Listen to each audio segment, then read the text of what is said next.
Assalamualaikum warahmatullahi wabarakatuh. Saya Helmi Prasetya dari Prodi Teknik Kelautan Angkatan 19. Baiklah, di sini saya akan menjelaskan materi mengenai mata kuliah dasar-dasar bangunan apung, yaitu jenis-jenis kapal.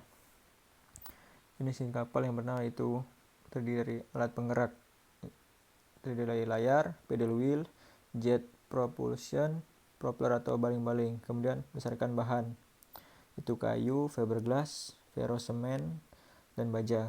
Kemudian berdasarkan mesin penggerak utama, yaitu mesin uap torak, turbin uap, turbin electric drive, motor pembakaran dalam, gas turbin, dan nuclear engine. Kemudian berdasarkan fungsi, yaitu ada kapal penumpang, kapal barang, dan kapal fungsional. Langsung saja, itu yang pertama ada kapal feri. Kapal yang satu ini merupakan jenis kapal penumpang yang berlayar dalam jarak terhitung dekat, seperti antar pulau.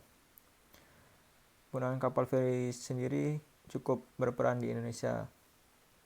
Selanjutnya ada kapal barang yang berfungsi untuk mengangkut barang. Kapal laut ini kerap juga disapa kargo, karena segala jenis kapal yang membawa muatan barang perdagangan internasional yang menyusuri lautan dan samudera setiap tahunnya. Di Indonesia sendiri, jenis kapal ini digunakan untuk mendistribusikan bahan pangan dari seberang pulau ke pulau lainnya. Dengan adanya kapal barang ini, pemenuhan kebutuhan menjadi lebih mudah didapatkan. Dengan adanya kapal ini, maka pemerataan distribusi kebutuhan pun juga semakin mudah. Kapal kargo pada umumnya didesain khusus serta dilengkapi dengan kren dan mekanisme lainnya untuk bongkar muat serta dibuat dalam beberapa ukuran. Kemudian selanjutnya ada kapal pesiar. Kapal pesiar sangat bermanfaat dalam hal pariwisata.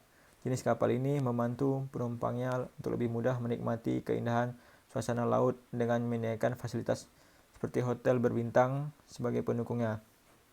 Dengan fungsi demikian, desain kapal ini dibentuk sangat indah sebagai daya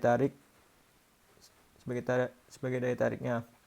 Sebagian kapal pesiar memiliki rute pelayaran yang selalu kembali berlabuh di titik awal keberangkatan. Lama pelayaran kapal pesiar bermacam-macam tergantung dengan rutenya. Kemudian selanjutnya jenis kapal tanker yang bermanfaat untuk mengangkut minyak dari semua bahan turunannya. Kapal tanker memiliki desain lebih safety dibanding kapal angkut yang lain. Secara umum, kapal tanker terdiri dari dua jenis, yaitu product tanker dan crude carrier. Oil product tanker sendiri adalah jenis kapal tanker yang dikhususkan mengangkut hasil tambang minyak mentah yang belum diolah. Saat diangkut, barang dalam kapal ini dibedakan antara kotor dan bersih.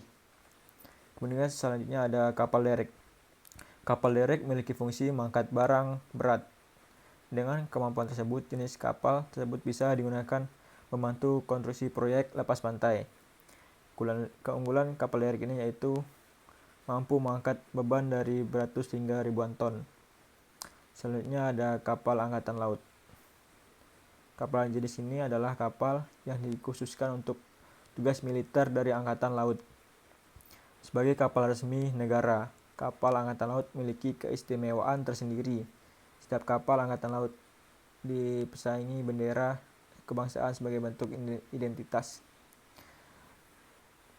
Tentara Nasional Indonesia Angkatan Laut memiliki kapal perang angkatan laut dengan berbagai macam jenis sesuai dengan fungsinya. Beberapa contohnya adalah